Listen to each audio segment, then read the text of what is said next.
Hello दोस्तों, मैं advocate Faisal legal fact के साथ। दोस्तों, अगर आप एक कपल हैं और आप कोर्ट मैरिज करने को सोच रहे हैं तो आपके लिए यह वीडियो बहुत उपयोगी हो सकता है। यह वीडियो 2022 की मोस्ट अपडेटेड वीडियो हो सकती है।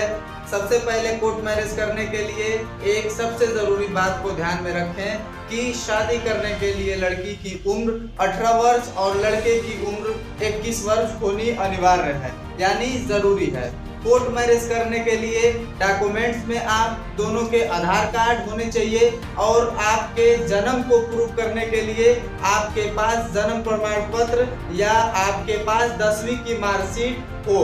यह तो हो गई डॉक्यूमेंट्स की बात। दोस्तों, अब हम बात करेंगे प्रोसीजर की। प्रोसीजर यह है कि कोर्ट मैरिज दो प्रकार की होती है। पहला स्पेशल मैरिज एक्ट और दूसरा हिंदू मैरिज एक्ट या शादी रजिस्ट्रेशन। सबसे पहले हम स्पेशल मैरिज एक्ट के बारे में जानेंगे कि स्पेशल मैरिज एक्ट क्या है, यह कैसे किया जाता है। स्पेशल मैरिज एक्ट के तहत शादी करने के लिए हमें सबसे पहले कोर्ट में एप्लीकेशन देना होता है कि हम कपल हैं और हमें स्पेशल मैरिज एक्ट के तहत शादी करनी है। जब आप कोर्ट को एप्लीकेशन देते हैं तो कोर्ट के द्वारा आपके घर पर एक नोटिस भेजा जाता है और आपके घर पर वेरिफिकेशन होता है कि आप कहीं पहले से शादीशुदा तो नहीं है। वेरिफिकेशन होने के बाद आपको 30 से 35 दिन की एक डेट मिलती है और कोर्ट के नोटिस बोर्ड पर कपल के नाम, पता और शादी की डेट कोर्ट द्वारा चिपकाया जाता है। कोर्ट से मिली डेट पर आप दोबारा जाते हैं तो फिर आपकी शादी स्पेशल मैरिज एक्ट के अनुसार होती है। उस शादी में घर के लोगों का गवाह होना आवश्यक एवं जरूरी होता है। यह तो हो गई स्पेशल मैरिज एक्ट के नियम और बातें। बहुत से कपल इस स्पेशल मैरिज एक्ट के तहत शादी करना नहीं चाहते हैं क्योंकि सबसे पहली समस्या समय की होती है। इसमें समय 35 से 40 दिन का लग जाता है। दूसरी समस्या घर पर नोटिस जाने की होती है। पूरी संभावना होती है कि घर पे नोटिस जाएगी और वेरिफिकेशन भी होता है तो घर वालों को पता चल जाता है कि शादी हो रही है। यह बड़ी समस्या है कपल्स के लिए।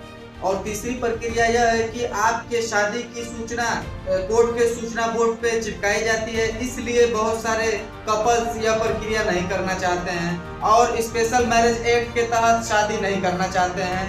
दोस्तों, अब हम शादी की दूसरी प्रक्रिया या दूसरे ऑप्शन के बारे में जानेंगे। दूसरी प्रक्रिया यह है कि हिंदू मैरिज एक्ट या शादी रजिस्ट्रेशन। यह शादी रजिस्ट्रेशन सभी धर्मों के लिए एक ही प्रक्रिया। जैसे मान लिया जाए अगर आप हिंदू धर्म से हैं या आप किसी भी धर्म से हैं, हिंदू, मुस्लिम, क्रिश्चियन, या आपको समझाने के लिए हम एक उदाहरण लेंगे। अगर आप हिंदू कपल हैं और आपने किसी मंदिर में या आर्य समाज में शादी कर लिए हैं, या आप मुस्लिम कपल हैं और आप किसी मदरसे या मस्जिद में निकाह कर लिए हैं, या आप क्रिश्चियन कपल हो तो आपने चर्च में शादी कर लिए हैं, तो आप सोचते हैं कि हमने जो शादी की है वो मान्य है या नहीं है। इसी कंफ्यूजन में आप हमेशा रहते हैं या ऐसे प्रश्न आपके मन में आते रहते हैं। तो मैं आपको बता दूं कि कभी भी एक कपल शादी करता है या करते हैं, या जो कपल अपने मर्जी से शादी करते हैं, उन्हें कोर्ट का सपोर्ट होना बहुत जरूरी है। मान लिए अगर आपने अपने समाज के मुताबिक शादी कर लिए, चाहे वो आप किसी भी समाज के हों, अपने अपने धर्म के हिसाब से आपने शादी कर लिया और कपल को धर्म वाली शादी का मिल भी गया, जैसे निकाहनामा, मंदिर का प्रमाण पत्र, चर्च की सर्टिफिकेट।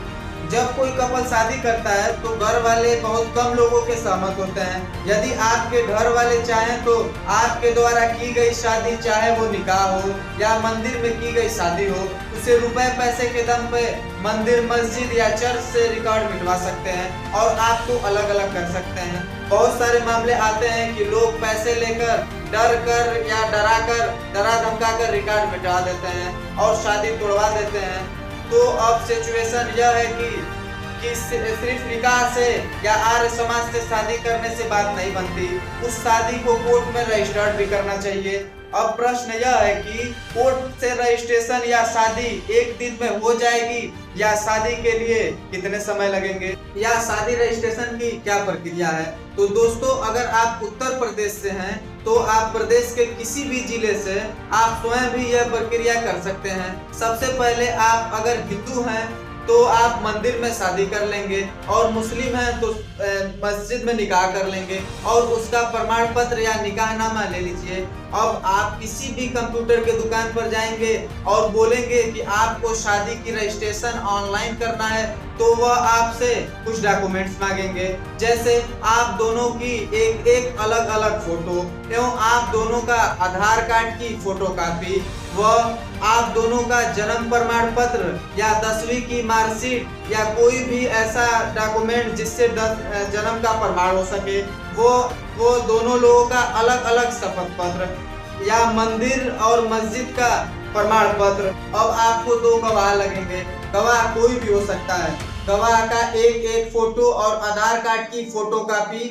लगेगी। फिर आपको स्थान बताना होगा जहां आप शादी रजिस्ट्रेशन कराना चाहते हैं। दोस्तों, अगर आपको लगता है कि आप यह प्रक्रिया नहीं कर सकते, तो दोस्तों आप जहां से शादी करना चाहते हैं वहां के किसी भी वकील से संपर्क करेंगे, वो आपकी शादी धर्मों के हिसाब से करा देंगे और उसे रजिस्टर्ड भी करा देंगे। दोस्तों, उम्मीद करता हूं कि मेरे द्वारा दी गई जानकारी आपको पसंद आई होगी और सारी बातें समझ में आई होगी। वीडियो अच्छी लगी हो तो ऐसी जानकारी पाने के लिए हमारे चैनल लीगल फैक्ट को लाइक एवं सब्सक्राइब करना ना भूलें और बेल आइकन को जरूर दबाएं। वीडियो अंत तक देखने के लिए बहुत बहुत धन्यवाद।